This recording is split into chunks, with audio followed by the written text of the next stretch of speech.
with a brand new speech hot off the press. You saw that, did you? Yes.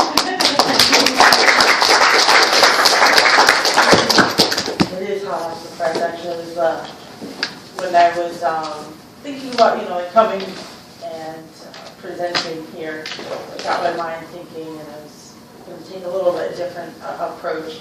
But as you said, my name is Chaplain Ayesha. I'm the president of the Frederick Douglass Foundation for New York. We're the largest Christ-centered, multi-ethnic Republican ministry in America today.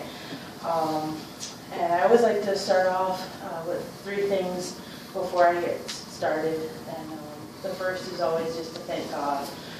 Thank Him for the ability that we live in such a free country, that we can gather this way, and that we have the ability to speak and think freely. So I just want to give all honor and praise to Jesus Christ first and foremost. I also want to thank my husband. He's right over there. He came in with me. And he's the one that really makes it possible for me to be able to travel around and do the things that I do, helping the glue that keeps our family together. And so give him a round of applause. And lastly, I'd like to... Is his name Matt? Matt. Mm-hmm. Yes. Yeah. Hi, Matt. Oh, hey. How are you? Good. And lastly, Haven't seen you in a while. Just to get my notes started, your last name is Ayesha? Kreutz. No, my last name is Kreutz. Kreutz. Like, oi, Electric Avenue. And some people say Kreutz, like as in rights. And you said this is a Christ-centered and political, all in the same... All in the same one. We're very proud of our three pillars. We're devoted Christians, proud Americans, active Republicans. We don't shy away from it. We say it right out there. We're not for everyone, and we know that, and that's okay. There's plenty of organizations and groups that you can be part of. We do a great job of unifying a bunch of different groups, and we have a lot of leaders of groups that are part of the Frederick Douglass Foundation, from Alveda King and Star Parker and Deneen Barilli, all these people that do their own things. A lot of 912ers that are part of our group, because we want you to keep your autonomy, be able to do what God, the lane that God has put you in, but at the same time there has to be some way to unite us all. So that's kind of what we do. And then lastly, do we have any veterans here? If you do, you can just raise your hand. Veterans.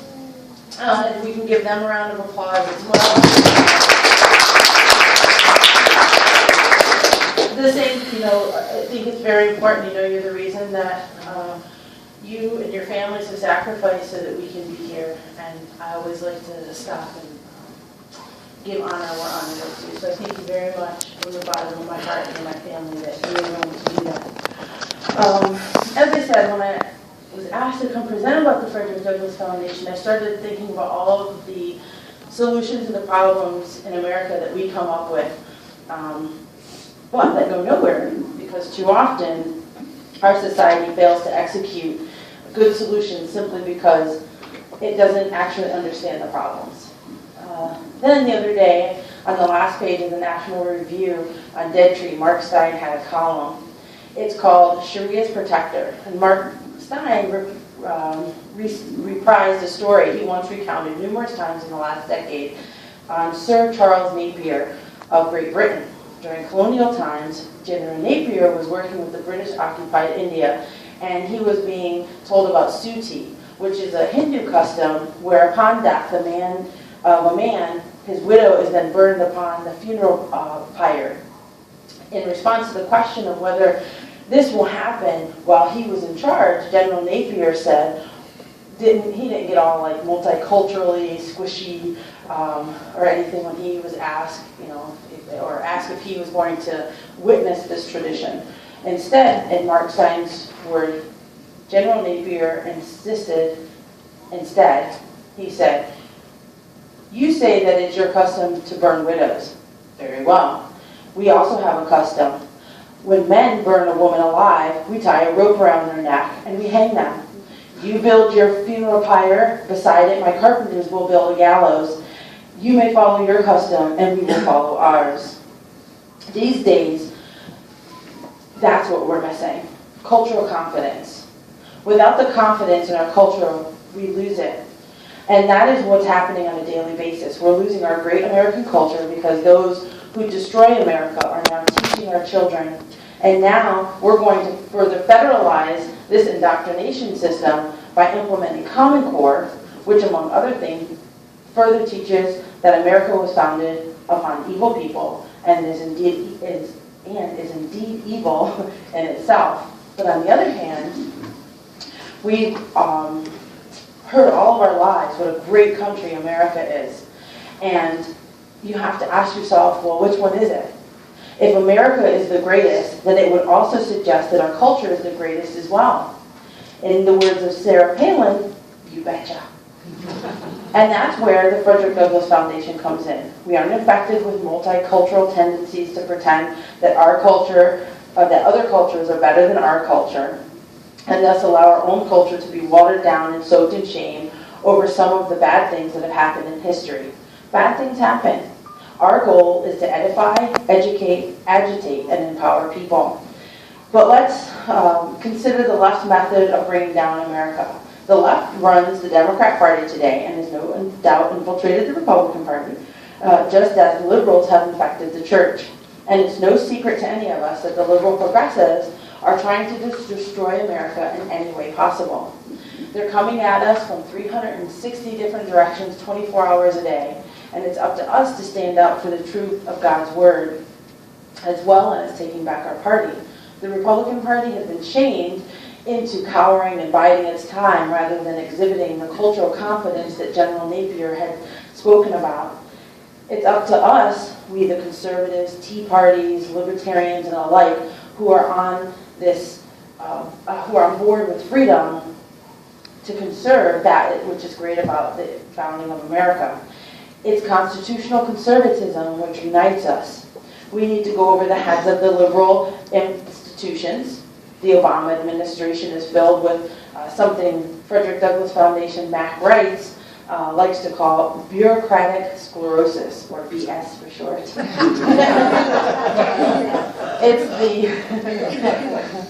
It's the bureaucratic tentacles of government. If the bureaucratic tentacles of government actually worked, there'd be no excuse to make them larger. But because of government's desire to grow, bureaucratic tentacles are almost always created with the knowledge that inevitable failure will be regarded with largesse. We need to realize this and go over their heads. We need to educate our children outside of this insidious government system whose system has been feeding our kids lies upon lies. As the left tries to convince children that the Founding Fathers were evil because our nation was founded on slavery, the Frederick Douglass Foundation teaches how this is incorrect. Slavery actually existed before the nation did, and it happened to exist here on the land where our nation was founded. Just as Frederick Douglass was born a slave, Thomas Jefferson was born a slaveholder. At the time, the black man was considered property, and his freedom, if he had it, was fraught with peril. With that in mind, we must give our Founding Fathers some latitude. Upon the issuance of the Declaration of Independence, Thomas Jefferson, our Founding Father, had decided to risk, our Founding Fathers had decided to risk their fortunes, their honors, and their lives to throw off the colonial yoke of Great Britain. Ending slavery simultaneously would have been a logistical nightmare that would have all but ensured the failure in the Revolutionary War to come. However, many of our Founding Fathers were indeed anti-slavery. They just weren't in charge of their nation. Nonetheless, even slaveholder Thomas Jefferson included in the Declaration a set of principles that would be used later on to end slavery. It would actually necessitate the abolition of slavery. It said all men are created equal with the God-given inalienable rights of life, liberty, and the pursuit of happiness. Abraham Lincoln, the first Republican president, would later incorporate these principles in the Gettysburg Address. 20 years ago, our Founding Fathers brought forth on this continent a new nation conceived in liberty and dedication and dedicated to the proposition that all men are created equal. So while the nation's founding didn't perfectly coincide with the New World's shedding of the sin of slavery, it was indeed founded as a nation that would absolutely need to abolish slavery if it were to ever live up to the principles upon which it was founded. That nation wasn't founded so white man could enslave the black man. That was already happening. The nation was actually founded in a way that would necessitate the end of slavery. But how often do you hear the story told like that? Not very often, I'm sure. And that's the problem. We've lost our cultural confidence so much that we're either too afraid to stand up for our nation's founding, or we're unable to do so for a lack of real historical context. And this is thanks to the left's takeover of institutions.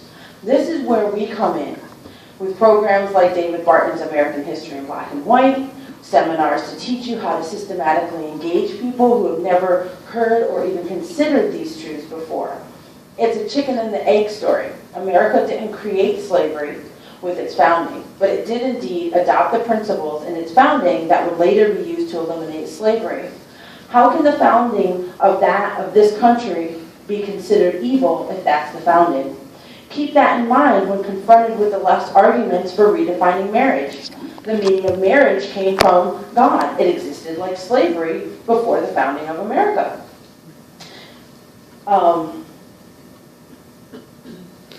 Does using government to destroy the biblical sacrament of marriage by changing its meaning and thus rendering it meaningless serve society in the same way that eliminating slavery did? Only a leftist, liberal, progressive mindset would consider marriage akin to slavery. And now I want to refer back to the fact that our nation's founding, the black man was considered property. He wasn't fully human. And I understand that the 3/5 clause was put in place to keep the pro-slavery vote down, because slaveholders were only able to get 3/5 of a vote for every slave they owned instead of a full vote, thus keeping the representation for slaveholding states down. I understand this was eventually used to help the anti-slavery movement defeat the pro-slavery movement democratically. But when you're the person only considered 3/5 of a person, it really doesn't matter the reason. Just ask anyone who has been denied personhood in the past. A Jew, a slave, the disabled, Indians, and the preborn child today.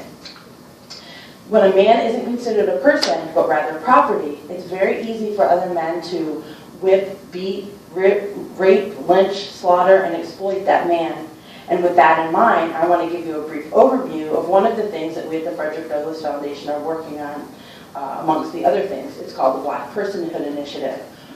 We're working with other pro-life organizations to engage inner-city pastors throughout the state to help introduce legislation in New York that would establish personhood at conception. At conception, the DNA blueprint is developed and establishes a unique person. Considering the preborn baby makes it harder to commit abortion on that baby. This is not about legislatively outlawing abortion. It's about changing the culture. Once you have enough support and votes in order to get an amendment passed legislatively, you don't really need it anymore. We've raised about $12,000 so far. We're targeted $25,000 for this media campaign. We will publicly unveil the project in mid-January. We have a press conference coming. We have about 30 inner-city pastors that have signed on to it. If anyone's interested in hearing more about it or investing in the project, please let me know. As well, to continue on, while we desire to define all preborn babies as persons, we call it the Black Personhood Initiative to help draw attention to the aspects of abortion. Of course, abortion is white, black, everything, and they're all important. But we must be strategic and tactical as well. So Democrat politicians won't be able to sign on to this initiative because of their pro-abortion stance. But aren't you looking forward to their explanations as to why they cannot sign on to a piece of legislation that defines a black baby as a person? Those are arguments that we're going to want to hear in the inner city. they're going to sound similar to the arguments of why if you don't like slavery, don't have a slave. If you don't want an abortion, don't have an abortion. And it's going to be very interesting to start hearing those arguments come out. This is the kind of civil rights movement that can help start a good conversation, which can lead into the real teaching of the Democrat Party in America. After the black man was freed from slavery, there were still efforts to deny him personhood. The Democrat Party started the KKK to keep free blacks in line. We know that, but often we don't say it enough or remind our liberal friends that they vote for the party of slavery, segregation, and KKK. And now a black genocide through abortion. The liberals never apologize for that, but they love to call us racist. We need the cultural confidence to stand up to anyone calling us a racist. Liberal arguments are weak and fully ignorant of reality. Share this with your liberal friends when they try to win a debate on the cheap by calling you a racist. Charles Darwin came up with the theory that we evolved from apes in order to argue that the black man was inferior to the white man because he more resembled the ape from which we supposedly evolved. I don't care if liberals think they evolved from monkeys. It helps explain why they act like animals. But as for me, I was made in the image of God. The liberals want to teach children that as one generation away from apes, they are more superior to their parents. But my children understand that I am one generation closer to the first humans created by God. I am one generation closer to perfection. Let me just get back to my point. Charles Darwin's cousin, Sir Francis Galton, is considered the father of eugenics. Galton made his money by trading slaves and used his cousin's evolution theories to argue for the elimination of the black man from society. The American eugenics movement spawned Planned Parenthood and the Nazi death camps. Planned Parenthood was founded to help remove what Margaret Sanger considered weeds from society, which was the word that she referred to as blacks. If they couldn't kill them on the streets, they'd convince them to kill themselves in the abortion mill death chambers. Knowing that Planned Parenthoods are strategically located in inner cities where they will more successfully pick off minorities according to the original racist plan, ask your liberal friends why they never complain that it's racist when a white suburban girl are too often forced to drive into the ghetto to kill their baby. If the Democrats really believed in equal distribution of services, why aren't they complaining about the lack of abortion mills in white-dominated suburbs?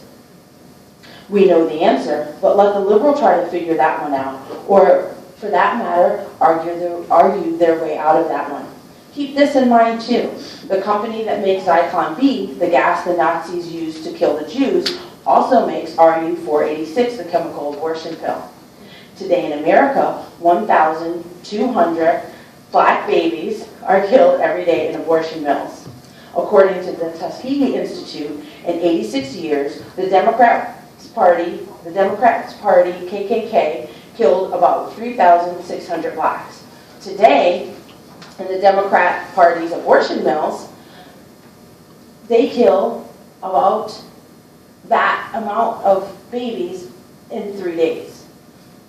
Which means the KKK killed, or Planned Parenthood killed more babies in 3 days than the KKK did in 86 years. But when you consider a fetus just a ball of flesh, rather than a real person, that genocide becomes easier. Remember that slavery was more easily justified because the black man wasn't a person. And the Holocaust was justified because Jews and others liquidated weren't considered persons. In the 40 years since Roe, while blacks represent only 13% of the population, they represent 30% of all abortions committed in America. It's much easier to understand why I'm a black conservative woman when the connection is made between the racist motivations behind slavery, segregation, the Democrat Party, and abortion.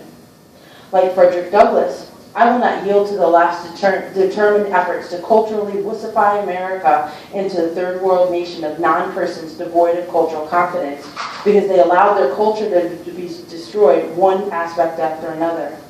I refuse to be forced into victimhood. and have my motivation stolen by those who love nothing more than to skim off the wealth distributed to me through what they call entitlements. While this method of cultural oppression might not be the same as slavery, it's still oppression. And with that, I want to talk to you a bit about chapter 10 of Frederick Douglass's first autobiography, Narrative of the Life. Frederick Douglass had defied his master over and over in pursuit of learning to read and write. And his master finally sent him off to Mr. Covey for a year. Mr. Covey was known for being so abusive that he was able to break slaves for their slaveholders. 6 months into his stay, Douglass described his mental state thusly: Mr. Covey succeeded in breaking me. I was broken in body, soul, and spirit. My natural elasticity was crushed. My intellect languished. The disposition to read departed. The cheerful spark that lingered about my eye died. The dark night of slavery closed in upon me, and behold, a man transformed into a brute. Days later, Frederick Douglass made a last-ditch effort to being freed from this crazy oppression, and Mr. Covey came in to beat Frederick Douglass as punishment. Douglass wrote this: "As soon as I found what he was up to, I gave a sudden spring, and as I did so, he holding onto my legs, I was brought sprawling onto the stable floor. Mr. Covey seemed now to think he had me and could do what he pleased. But at this moment, from whence came the spirit, I don't know. I resolved to fight, and suiting my action to the resolution, I seized Mr. Covey hard by the throat, and as I did so, I rose." Frederick and Covey fought for 2 hours, but Frederick Douglass had in the end won. He wrote, "The whole 6 months after that I spent with Mr. Covey, he never laid the weight of his finger upon me in anger. He would occasionally say to me, he didn't want to get a hold of me again. No, I thought, you do not. You need not, for you will come out worse off than you did before." And that's the kind of cultural confidence that we need to take inspiration from. The left is attacking us from every direction, destroying all of our institutions and the family unit. And too many Republicans refuse to stand up to this onslaught. It is up to us. We are the last holdouts. If we fail to preserve the elements of our Constitution that guarantee us our rights and instead allow the left to interpret these rights as rights of the government to control us, there will be no more freedom. Freedom, we need to preserve it. It's our responsibility. We are already being turned into debt slaves as our government continues to borrow 40 cents of every dollar it spends. We must not accept the dominance of the Karl Rovian Republican squishy assembly line. History is on our side, and it's our job to conserve it. That's what's great about America. Trickle-down government doesn't preserve freedom. It destroys it. Thank you.